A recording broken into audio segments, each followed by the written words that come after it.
The Pied Piper of Hamelin. A long time ago, the German town of Hamelin was attacked by rats. They were no ordinary rats, but huge black monsters. They were so brazen that they ran about the streets even during the day. They were everywhere, in the food, in the rooms, and even in your shoes. There were rats everywhere you looked. The people of Hamelin had tried everything, but the more rats they killed, the more they seemed to multiply. They were at their wits' end when one day a strange man walked into town. His mustache resembled a rat's tail. His yellow eyes only just peeped out from under his big hat, and his nose was crooked. He played his flute and walked straight into the town hall. In the town hall, the council had just met. The stranger announced that he could rid the city of the rat plague, but they would have to pay him well. The citizens did not trust him and cried out that the man must be a magician. However, the clever mayor had a good plan. He reassured the people, "If the flute player speaks the truth, then he has sent the rats to us in order to make a lot of money. I will not allow it. Just watch me." The people trusted the mayor and let him go his way. The stranger came to the mayor and said, "For just 1 silver coin per head, I'll chase all the rats out of the city before morning." The councillors began to wail.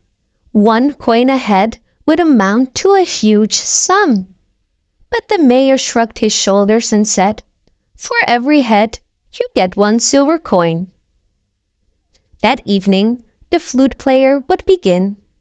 The inhabitants were not allowed to walk on the streets while he was working, but they could watch him from their houses. The flute player stood in the market square, and in the first rays of the moon he began to play his flute. It began as a soft and lovely sound, but it became louder and more insistent. Soon it could be heard in the whole town. Immediately, the rats came shooting from everywhere and ran in long lines towards the flute player. He turned and walked, still playing his flute, towards the river. Here he made the rats jump into the river one by one.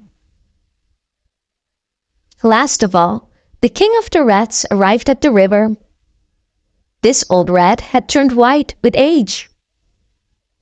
"Were that all of them, my friend?" the flute player asked. "Yes," replied the rat, "all 999,999. Then the white rat also jumped into the river, and the flute player returned to Hamelin satisfied.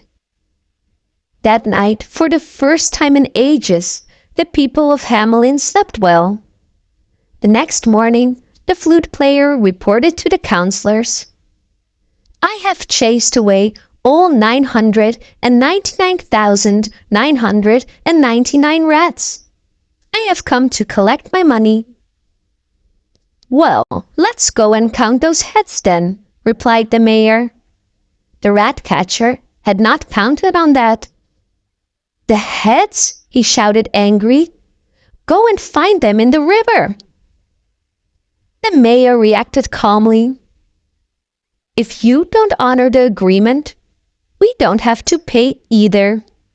But you have done us a service, so we will gladly give you 50 silver coins.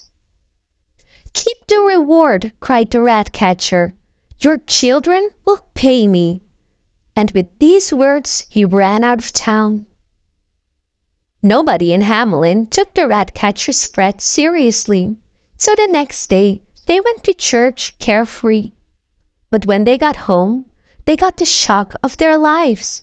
All the children had disappeared without a trace. Then 3 little boys came running into town and told a terrible story.